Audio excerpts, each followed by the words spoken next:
مارنګ بلوچ سره په جیل کې مذاکرات کیږي خو دوه غټ شرطونه ورته مخې له خو دي کم شرطونه دی پاغه تفصیلا خبره کو د مارنګ بلوچ خور نادیا بلوچ ټویټ کړی دی هغه د خبره انکشافات کړی دي چې مارنګ بلوچ سره په جیل کې مذاکرات کیږي خو دوه شرطونه ورلکه خو د ډیپټي کمیشن کوټا دا مذاکرات مخ کې بوتري دي مارنګ بلوچ ته ویل شوی دي چې دستا کومه گرفتاری دا مو ختمه کو 3 ام پی او ته دغه گرفتاری شوی دا گرفتاری به مو ختمه کو خو دوه شرایط دي دو شرطونه دي کوم شرط یو شرط خدا دی چې مارنګ بلوچ ته ویلي چې ته موږ ته لیکلي راکړه چې رستا پارټي وا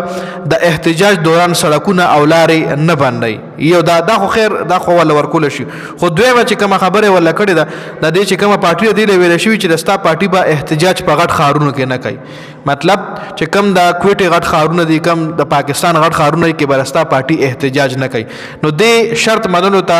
مارنګ بلوچ نه تیاره مارنګ بلوچ د دې شرط منلو نه انکار کړی دی مارنګ بلوچ ته ویلي چې تر شوري دا شرطونه نه منلي دستا هم رهایی نشي کېده او دستا را پټای چې څومره هم کسان گرفتاری دغه هم رهایی نشي کېده پهله برستا رهایی کیږي او هغه هم ال کیږي چې ته شرطونه ومني او بیا برستا را پټای د کسانو رهایی کیږي جی نو دې ځکه مارنګ بلوچ په ګورو چې مخکې سسټه پخلی خو فل حال د مارنګ بلوچ د خور مطابق د نادیا بلوچ مطابق هغه چې کوم ټویټ کړي دا هغه ټویټ مطابق دا چې مارنګ بلوچ دغه شرط شرایط منلو نه انکار کړی دی